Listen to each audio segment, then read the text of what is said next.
Welcome back to the Malt Miller YouTube channel, Homebrewers. We're coming in strong with another Brew With Us for you. And this time we've made the journey up to Manchester and we're at Track.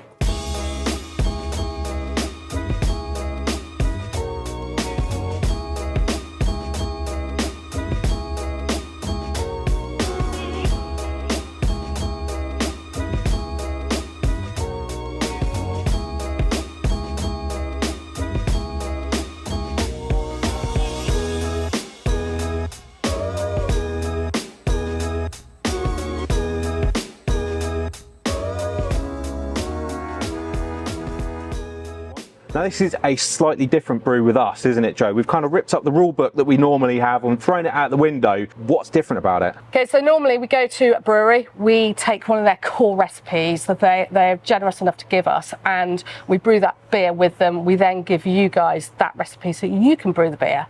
Today, we're doing it completely differently. We're doing an exclusive collab brew with Track. And we're doing that collab for a very particular reason. Exciting reason. Yeah, exciting reason, yes. Right?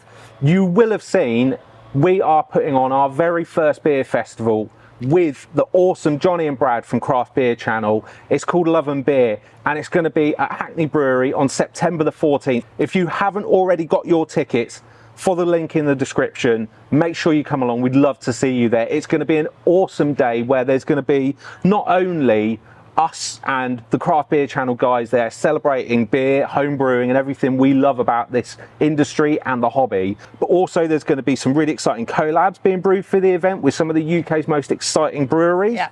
There's going to be a free pour for everybody on arrival from the wonderful team at Budvar, who we love, right? We do love, yes. Those folks are amazing. You're going to get a festival glass from the wonderful Craft Beer Channel guys that Brad has designed. There's going to be free bottle shares. There's going to be exhibitors there from the homebrew industry and from ingredient suppliers. Come on, James, what about the marquee?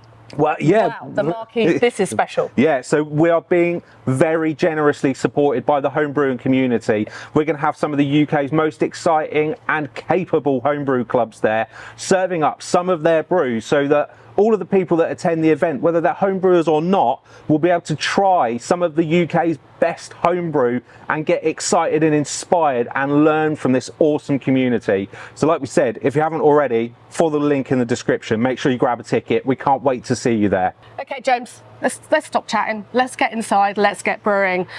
Then we can spend some time with Matt and Stefan and just talk a little bit more about the recipe and how they operate here.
Well, look, we're here with Matt and Stefan from Track. Guys, I have to say, first and foremost, thank you so much for having us today. It has been awesome. Yeah, no worries. Yeah. You know, getting stuck in with the brew, right, Joel? Oh, amazing, yeah. Just being able to dig out the mash tun and just get involved with it has been really, really good. So, massive thank you. Lovely to have you, yeah. Yeah, thanks Thank for all you. of your hard work. We've been being guided very well by Kit, Oh, keeping an amazing. eye on us, Yeah. making sure that we're doing the right things at the right time. But yeah, getting hands on and like really getting involved today has been a real privilege. Yeah. You know, coming and seeing what you guys do, because it's no secret that you're knocking it out of the park, right? And we've experienced that firsthand yesterday when we came up and spent a bit of time here in the tap room in the evening, enjoying some beers. But also the big thing that I think stands out for us as to why you're knocking it out of the park is the people you've got around you here. They're just wonderful. Awesome team. Yeah, that's great. Yeah. Oh, So welcoming, so friendly. Like Kit's advice throughout the whole day has been absolutely on point. Which makes this really even more enjoyable than it could be. So it's brilliant. Thank you. The other really cool thing for us is that actually loads of people here are former homebrewers and have shopped with us in the past. Know the malt miller, and that's just been really lovely as well, right? It's an amazing part, I think, of our kind of history is the homebrewing side, which I know we're going to dig into. So I'll go to But it's important. Really important. Well, look, let's start off then by, you know, if there are people watching this that haven't heard of Track, haven't heard of your amazing beers like Sonoma, which we're not going to pester you for the recipe today, because I know that's like the question you get asked the most by homebrewers. Sorry, everyone. But maybe like Steph, do you want to take us through a bit of the history of the brewery? And what I'd love to do, because actually this has been covered in a really good video by Johnny and Brad, which there's a link up here you can check out. But we want to get into the nitty gritty about like the stuff that maybe we haven't heard, you know, setting up a brewery in this city at that time, like 10 years ago, when so many other amazing breweries were emerging. Whilst I imagine that was really inspiring, it probably presented some challenges and kind of kept you guys on your toes a bit. Yeah, I guess, you know, the thing about that time was, you know, so we're just about to turn 10. It was really exciting. It did feel like a new wave of breweries coming through. And I don't know of many industries where you can have such a kind of dense population of businesses that actually are working together. So it was very harmonious, really. Because everyone was such a small scale, everyone was willing to help each other out. And it was also very eclectic in style and taste. You had like Charlton. Doing sour. Stewart, you know, a colourful character, doing sours and things like that. And then Mark at Runaway had really kind of laid his path and is still on that path, which is, you know, he has a pale ale, he has an ESB, he has his brown ale, stuff like that. So it was really exciting, and I think for us as a smaller brewer, so just to give you scope, you know, Sam set up solo, and within about a square mile, I think there was about 16 breweries at one point, so it was a lot. And just on my history alone, when I started, I was actually doing freelance sales for 3 breweries. Wow. Because no one could afford to have a full-time salesperson. Yeah. So it was like, how do we make this work? And Sam just asked me if I could do sales for him, and I was, I've known Ollie up at Squawk from Homefirth, which is where we're both from, and he wanted me to do sales for them, and then I did a bit for Runaway. So it was a lot of cooperation in those early days. Yeah, 100%. And learning from each other and borrowing ingredients and equipment, and everyone was pulling and drinking the same way. So it's and going to the pub and unwinding and drinking. But just in a way of like everyone would go to the pub, and it was really exciting time of tap takeovers, say at Port Street, and meet the brewers at Port Street. I remember going to see Evan from Colonel there, and just, you know, the Colonel was just like, beers are incredible. So in one sense, I guess you'd say it was very saturated, but in another, it felt very connected.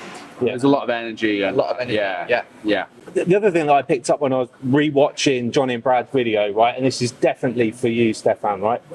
You talk about trust, and you talk about how that people, when they open a can of Track beer, right, they need to trust that regardless of style, it's going to be awesome. Yeah. Like for you, looking after much of kind of the brand and what goes into building a brand like this, that must be a real weight on your shoulders. It is, but it's also like the part of the job I love the most, which is, you know, trust kind of goes into community, and community is what at the heart of what we do here. And having this space and tap room, for me, was a huge moment to actually start being able to bring people in to what we do and connect with it in different ways.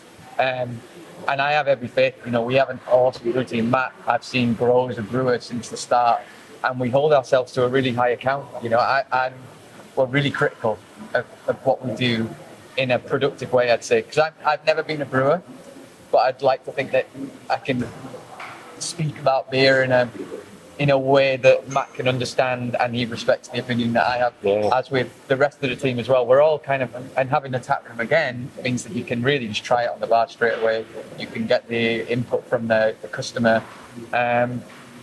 It's I wouldn't like to call it a burden in any way, because it's what makes this job great, is that you have an expectation from the customer, and that drives you to constantly want to innovate, constantly want to push ourselves. I don't think there's been a day where we've ever felt it's just been like plain, just going at this point. It's always just looking for those little raising the bar slightly. And the fact that people do trust us is a testament to the work that the Brew team do. And hopefully the work that we do kind of outside of that as well, to engage with our local community and then anyone coming through the tap room. The space is amazing, right? The tap room's glorious. The outdoor space is beautiful. Since we were here last, there's been some enhancements out there, really nice pergola. So, if it's raining, you can still go outside. Which it does a little bit in Manchester. Yeah, occasionally. Yeah. But yeah, it's a glorious place, and real testimony, I think, to the values that you stand up to. Matt, we've been here all day brewing with you, and we've had a fantastic day. Can we just deep dive into the recipe a little bit? How it kind of came about, what hops we've got in there, what malt, etc., and just look at some of the techniques that you've taught us today that we've not encountered before, that we can relay that back to the homebrew community and share some of your wealth of knowledge. So today we're making a 5.5% pale ale. It's going to be thick, yellow, hazy beer. So to do that, we've got a base of extra pale malt, and then 30% of malted oats, and then some chip malt to add like a really creamy, foamy head that's going to stick around hopefully.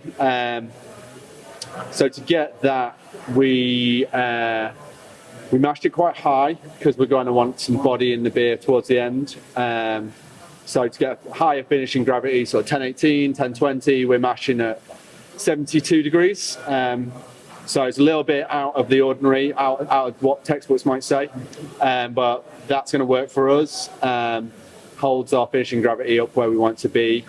So we should get some residual sweetness from that. We've lent into sort of some chlorides on the water chemistry to back that all up. And then after that, it's kind of conventional boil, not too many hops in there. And we've taken to skipping any whirlpool stages on this one. We've tried it a few times now. It's working really well for us. And instead, we're going to add Mosaic INCOGNITO straight in the fermenter as we cast the wort over. So we'll cast a small bit of hot wort in. We'll put in the Incognito. That's going to mix around really well, and then we'll cool the rest of it down with normal casting temp, sort of somewhere 17, 18 degrees C. So it's ready for the yeast once it's filled. So by doing that, we're not necessarily using more hops, but we're changing where we're putting the hops. We're moving them from the whirlpool into the fermenter.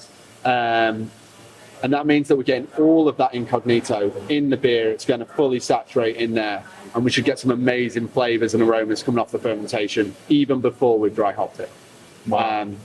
And that's completely unique for us. Yeah. We haven't heard of a brewery doing that before. I'm sure there are, right? There's some breweries out there doing it. We've picked it up from the US. People have started to coin it as hop dipping. Yeah. Some people do it just with pellets or with liquid hops.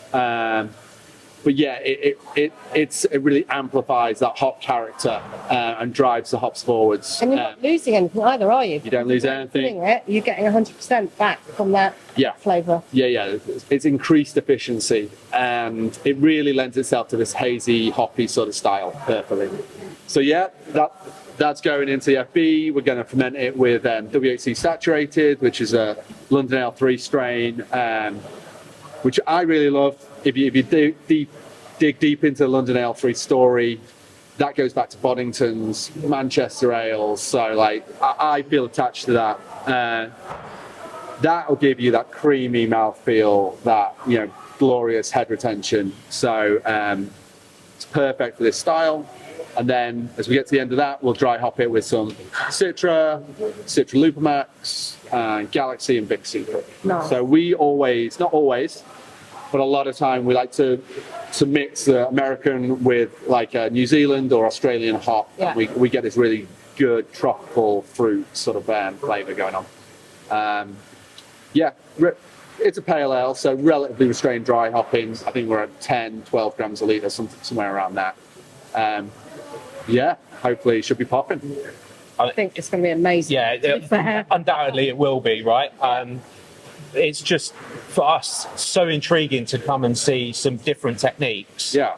You know, we talked a bit about, like your brew kit, for example. When you chose the brew kit here, you chose a brew kit that's quite a traditional kind of British style brew kit, when you could have chosen a European option. And seeing your guys work with that kit and the innovations you've come up with, for me, it's been really inspirational, because all of this stuff we can take back and try and figure out a way of doing it on a 23 litre batch. You know, and that's always our challenge, because it's one thing having a recipe sheet, you know, with a list of ingredients and a mash temperature on it, but actually trying to replicate what the brewery has done is always at the heart of this stuff, definitely. right? And for us now, we're going to take this recipe away with us, and we're going to brew this back at Malt Mill HQ. Yeah. And then we're going to take it to the Love Beer Festival, along with your beer that's going to be pouring through Hackney's taps. We're going to do some side by sides, aren't we? Yeah. And we're going to, see if some of the techniques that you've taught us today, we can incorporate into the homebrew side. And there's a few of them we've gone, looked at each other and gone, right, okay, that's a bit different, and how are we going to do that? But actually, we're going to try and transfer as many of those new systems that you've taught us into that homebrew recipe and see how it comes out. I think you'll do a good job. I'm excited, actually. I mean, I'm new to brewing. We've been brewing together for a couple of years, on and off. So it's every day is a learning day. It's a massive learning curve for me, and to just start getting some new techniques. And that new to you as well, James, is really exciting. I guess on a point of every day is a learning day, it kind of feels the same as a business. It still feels the same, like the amount of variables and slight changes that you can make that are all trying to, better the beer in the end of it. Is what keeps this industry so exciting. The UK beer industry is so good. The competition's so strong that, we're really talking about really polishing up the finer details these days to just find that little edge, Definitely. But that's what I really find interesting and exciting. We're constantly changing the process slightly and making these small adjustments, and it's so rewarding to see those changes in the beer, in the pint, and it continually drives my enthusiasm to keep doing it. Yeah, absolutely. And this probably stems back a little bit because you were a home brewer. And that's where it all kind of stems. So for you to be able to incorporate some of those techniques you've learned as being a home brewer, and because as home brewers we're constantly tweaking and fettling what we're doing and how we're doing things, so for you to be able to keep doing that and incorporating it into the business and honing everything that you do and fine-tuning and keeping that bar at the level you do and the consistency the way you do obviously works. But thank you. We're doing all right, but it's a lot of hard work behind the scenes, and people like the rest of the team, Alex, Kit, Harry, Manuel, and all the rest. Everyone's really got their finger on the pulse and watching the finer details to make sure that when it gets presented to the customer that they're excited about it and impressed by it. Because as Stefan said, we hold a high standard, we always have, and that's what we want, really. Because we want to drink really good stuff as well. Matt, I just want to jump back to a couple of technical points on the brew, if that's all right. So we talked a bit about mash pH earlier. What are you aiming for with the mash pH? So we like to hit 5.4 pH in the mash. That should give us like the efficiency that we want and a real predictability about the haze stability later on. So we're hitting 5.4, and we're just doing that with predominantly calcium chloride with this beer. our water's really, really soft. So we've got kind of a clean slate to start with. So yeah, we just use calcium chloride there to build up the body and keep that pH down at 5.4. And then as we move it into the kettle, we'll adjust with lactic acid just on the pre-boil about 95 degrees. And with that, we want to drop the pH to 5.2.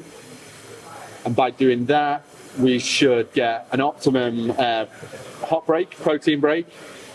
The protein should coagulate really well, go really thick. And we should sort of like slow down any Maillard reactions which are going to happen. That inevitably will happen, but it'll reduce those slightly because we want our hazies to be as pale as possible, vibrant yellow. So that's our approach, and it's really important. A lot of our judgment on beer is like on first sight. Yeah. You know, is it enticing? Yeah. When Stefan looks across his tap room, you know, are they all getting him excited or not? But I think today's market is so driven by Instagram that you've got to play a part. Yeah, definitely. Yeah. So, yeah, those are our two major pH adjustments, and that gets into the FB about 5.05, somewhere around that. And so that does as well for fermentation. We don't adjust after that. So we've alluded, Matt, to the fact that you started your brewing journey as a home brewer, and you were doing that for what, 4 or 5 years? Yeah, around 5 years. Yeah. And then look at you now, right? You've come a long way. Yeah.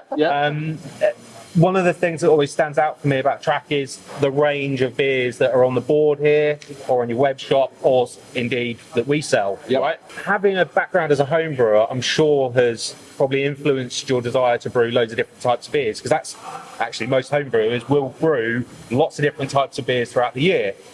I'd like to know, like, where do you start when it comes to building a recipe that's, you know, not a pale ale, you know, or any recipe, and what would be your like premium hints for people that want to brew either this recipe for the beer that we've been doing today, or any beer? If I'm going to start a new style, you know, try and figure out a whole new beer to me, the first thing I do is sort of look at what is the best example of that style of beer that's currently out there, you know, that I really enjoy. Figure out what that might be, whether it's an Augustina Helles or you know, an Anchor Porter or whatever that might be, and then have a look for a recipe for that, maybe sort of see, you know, how does that start to look, the grain bill, the hops, and then start to make, you know, adjustments to how I would like to put my touch on that, whether it's a little bit sweeter or hoppier. But yeah, if you start with a classic, then you can't go too far wrong. You know, you try and learn from what's already there initially, especially with lagers, things like that. It'll give you a steer on what yeasts maybe you might enjoy. If you can understand what yeast's already in the beers that you're drinking, then you can choose that one or not. So yeah, that's our approach.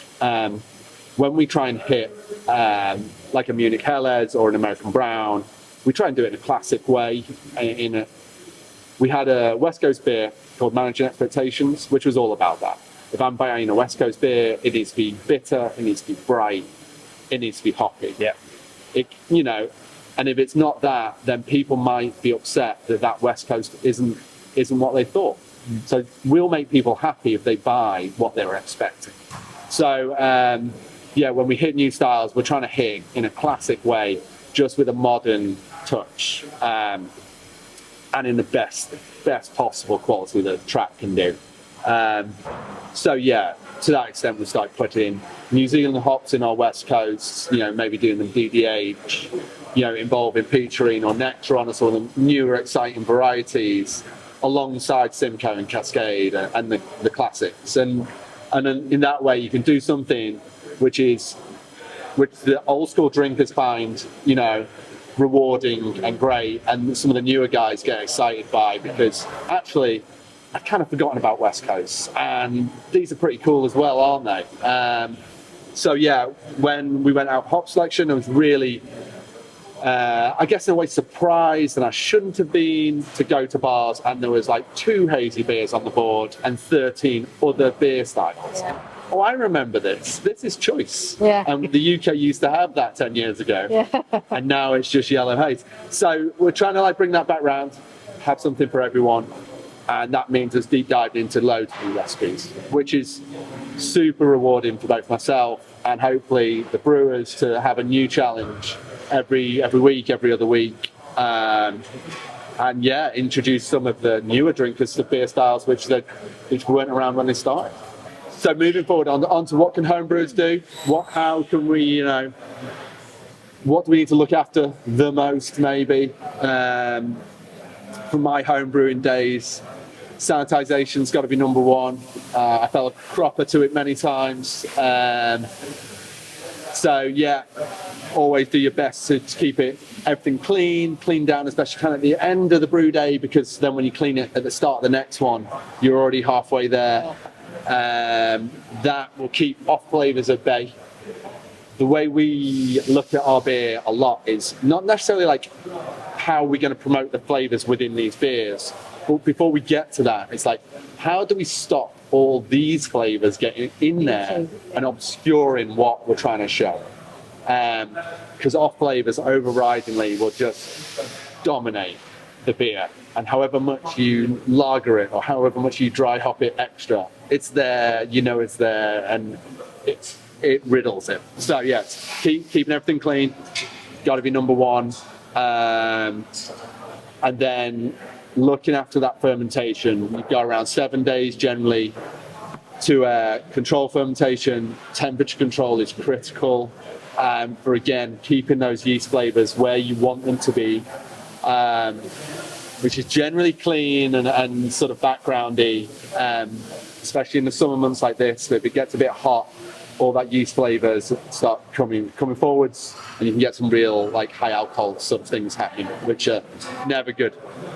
So yeah, when I homebrewed, the fermentation chamber, which was an old fridge with I guess what you call an Inkbird in there, an STC controller, that was like the best thing I bought. It doesn't need to be super high tech for me. Like it was some big plastic tubs with cling film on the top, but that lays the basis for everything moving forwards. Once you've got clean fermentation, you can dry hop that, you can lager it further, but without the clean fermentation, you're really going to struggle to scrub that back out. So those two for me were my home brewing days. That's what I took away from it. I'd also say with recipes, keep it simple. Learn the basics. I took that advice from somebody else because my first 10 brews were all over the shop. Like number 4 was a Flanders Red, and number 5 was an Imperial Stout. So I got told quite rightly to just nail a lager. All Pilsner, just one hop. Just nail it, and when you're happy with that, start adding a few more elements, because that means your process will be solid and reliable. Those are what I took from my homebrewing days. From being at Track, I'd say oxygen's a huge thing to contend with, both on brew day. I'd say it's very important, especially with these hazy styles that we've brewed today. They're really prone to oxidization, both in the brew house and in package. So oxygen's not good for beer, except for that little window at the first couple of days of fermentation. You don't want it there. So if you've got a way to sort of maybe flush the mash tun before you use it with some CO2, or maybe flush the hoses in between transfers from, if you have a 3-vessel going between mash tun and kettle, I would do that these days. I didn't do that then. I just put it in a bucket and then chucked it in the kettle. But, you can still do really good beer without all the bells and whistles. You just need to know what parameters you have to control. And that's where our kits, I'm at home with our kits. It's super versatile, super hands-on. And as long as I know which areas to care about the most, we can drive some really good beers out of it. It's most definitely not a, push green for go and wait for it to hit the FB. That's what I enjoy though. I like being hands-on and out there making beer. We've had an amazing time with you guys over the last 2 days. The brewing has been fantastic. Your attention to detail and the learning that we've got from it. It's been absolutely fantastic. The team are brilliant. It's just been an absolute pleasure. Like, if I could come back every week, I would. You're welcome. Yeah. A bit of a drive. Yeah. It's a bit of a drive, but you know, it's fine. It'll help my brewing experiences. So thank you very, very much. It's been a pleasure. James, Well, we need one more thing we need to talk about. yeah, I've got my Columbo moment, right? Yeah. We've throughout the whole video, we've been alluding to this beer that we're brewing, Yeah. and we haven't talked about the name of that beer. And the reason for that is we didn't decide on the name for the beer until literally just before we sat down to record this. Yeah. So the beer is running in the theme of the festival, right? So it's the Love and Beer Festival, all about positive vibes, all about love for each other and love for the hobby, love for beer in general. And we're in Manchester, right? Yeah. One of my favourite bands is the Stone Roses, so we've decided to call the beer Love Spreads. Right. Can't wait to see it in a can, can't wait to try it, Yeah. and I can't wait to brew it as well. Yeah. Yeah, it's gonna be amazing. Yeah. Perfectly in That's that. it. Yeah. I'm excited to see what you guys can do on the small scale as well. Yeah. Yeah. That's going to be exciting. We will get Yeah. some to you. Yeah, we'll I don't know whether have you some. can make it on September the 14th, but if you can, that'd be amazing. If Yeah. not, we will get some beer to you so that you can try it side by side as well, and we'd love to hear your feedback. Yeah. Can't wait to try it. It's all pretty cool. No, yeah. That's the rules of homebrewing, right? Awesome. Thank right. you. Thanks very much, fellas. Guys. Yeah, lovely happening. Ace. James, it's time to leave. We've had an amazing couple of days here at Track Brewing. Have you enjoyed yourself? It's been awesome, Joe. Yeah, the car's loaded up. We've got beer that we're taking back, so Yes. everybody will be able to get their hands on some fresh Track beer You can. from the Indie Beer Fridge. Yep. But yeah, it's been fantastic. You know, such a welcoming place. All the people really cool. Brewing today, getting hands on Amazing. was really good, right? Yeah, Both yeah. of us like digging out the mash tun, helping doughing in.